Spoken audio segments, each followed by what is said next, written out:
Hey guys, so I have a Pinterest recipe for you all. This is a Paula Deen's crock pot potato soup recipe, and my sister-in-law had made this previously, and like her whole family loved it.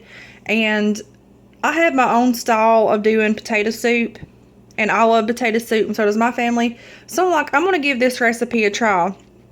So I didn't do this step by step. Obviously, I already have the stuff in the crock pot over here. So I'm just going to walk you all through how I done this. So basically all that you'll need, the first thing that I done, I took a whole small, I think it was a yellow onion. I chopped it up, put it in the crock pot, and then I put in, this is the Mr. Deli's or Mr. Dell's brand.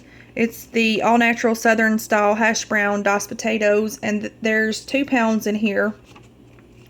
So I got those and I put those in the crock pot, and then I added this is the chicken broth, and it is 32 ounces. I think it called for like 2 cans, but it was close to this, so it was cheaper for me to just get this one for $1. So I went ahead and got the best choice.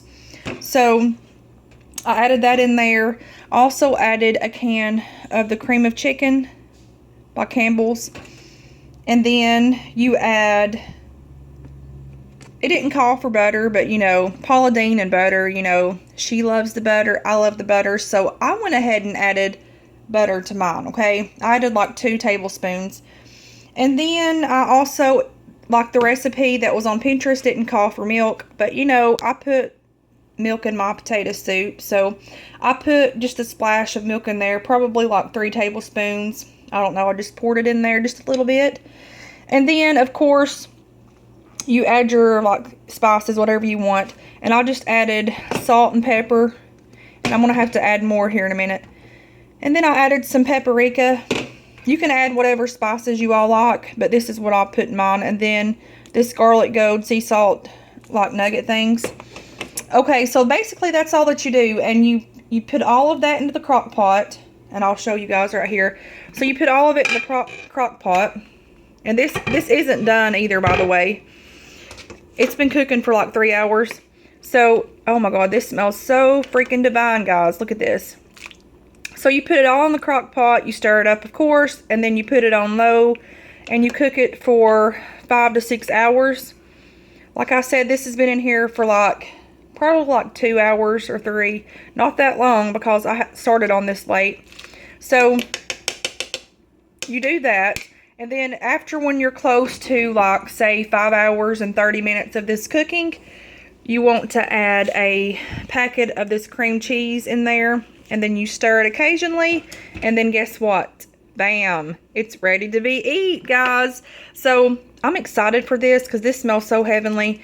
And you can also add any types of toppings you'd want to, or you could even put bacon in here, like crumbled up bacon. However, I don't like my potato soup being like that bold, like taste of bacon.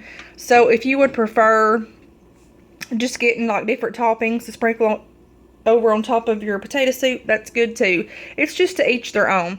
But that was the on Pinterest, the recipe that was on there, and I added a few things on there. And two, after when I get that finished, I normally add like the I think it's the Velveeta cheese to my potato soup, but it didn't call for cheese. So I think when this gets close to done, I'll probably either put half a bag in there and let it melt in there, or I'll just sprinkle some on everybody's bowl, you know, with the soup. But like, this is super easy, super simple, and you know, it's delicious. I'm going to taste some of this really quick. So yeah, it's just locking the cream cheese, which I'm assuming it's just making it sort of like creamier. So let's give this a whirl, guys. Let me see. This is hot too, so I'm gonna have to blow this a minute. Okay, guys. So I took a bite of this, and let me tell you, and this lighting's totally sucks. Since I paused that, the freaking flashes went off.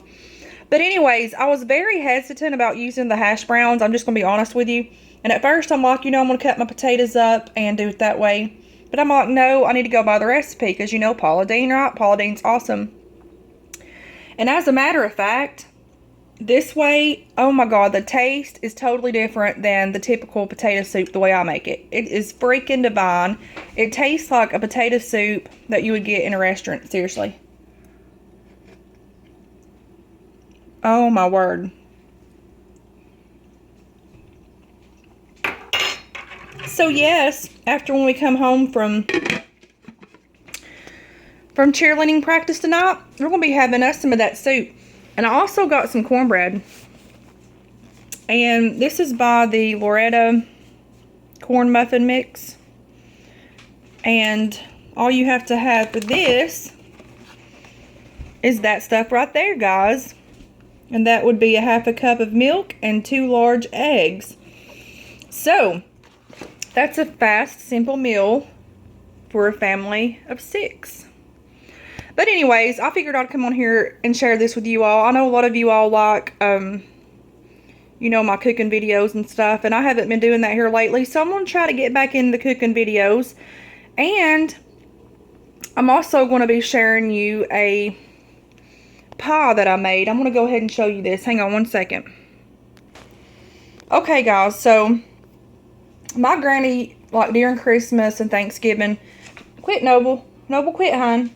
She makes these, well, she used to make homemade chocolate pies, but now she, you know, she's getting older and she uses the pudding kind. So I'm like, you know, I was wanting some kind of pie to go along with this. So I bought 2 of the pie crust, which I only made 1 pie. And all you'll need is a pie crust, and you will need a box of this chocolate instant pudding filling. Of course, you have to bake your pie crust for like 20 minutes, and then you bring it out and let it cool. As you can see, these niblets right through here, I think Caitlin or Justice, one of my kids done that, which is so funny because whenever I was a kid, I used to like go in there and like break off the pie crust at my granny's house, and she's like, every time she knew it was me. Honestly, I would go, like, she would get so aggravated. I would go and take all of the edges off and eat the whole thing around it. And she'd be like, who done that? And I'm like, not me, Mama. And she knew it was me. It was funny. So anyways, all you need is that. And I need to hurry because my memory's running out here on my phone. But like, you have to use 1 3/4 cups of cold milk and prepare as for pudding. Beating only 1 minute. Mixture will be thin. Pour into a cooled 8-inch pie shell. And then you just chill for like an hour. So this is ready to eat now. And then to go over on top of that, guys, I got some of this whipped topping. You know, you can't have a pie without Cool Whip, right? So that's mixed in with that. And, well, actually, it's not mixed in with it. I'm going to be putting it on top. But this is my kind of cooking, guys. Couponing girl here. Yes, please. That's how I roll, guys. So